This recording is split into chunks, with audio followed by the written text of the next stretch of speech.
you talked about this being your childhood dream. Can you talk briefly about what that little girl inside of you felt when David Greybeard approached you for the first time and you had your first interaction with him? The first time I really met David Greybeard up close, I'd already seen him using tools to fish for termites, but not too close. And at that time, I was mostly learning about the chimpanzees using binoculars from a distance. And then when I got back from the hills one evening, my mother, she came with me to start with because the authorities wouldn't let me be alone, but she'd left. And our cook said that a male chimpanzee had been to the camp and he'd climbed up a palm tree, an oil nut palm, to feed on the ripe nuts.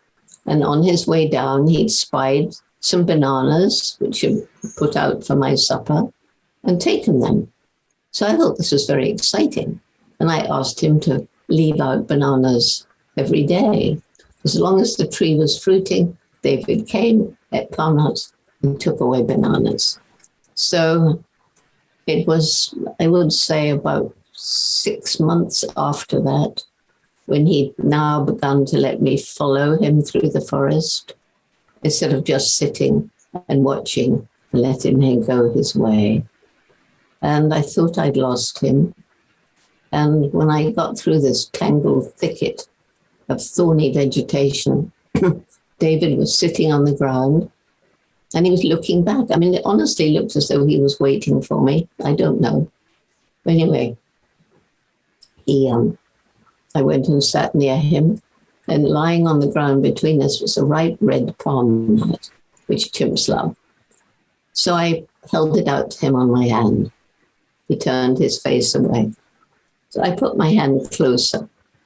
He turned, he looked directly into my eyes, and he reached out, he took the nut, he dropped it, but very gently squeezed my fingers. And that's how chimpanzees reassure each other. So I knew in that moment, he absolutely understood my motive in offering him the nut, even though he didn't want it. And I understood that too. And so we were communicating deeply with a way of communication that surely predates human words. And I think that moment, I don't know, it was a very, very special moment. And I think that's when I thought, well, I'm going to spend my life working with chimpanzees and for chimpanzees.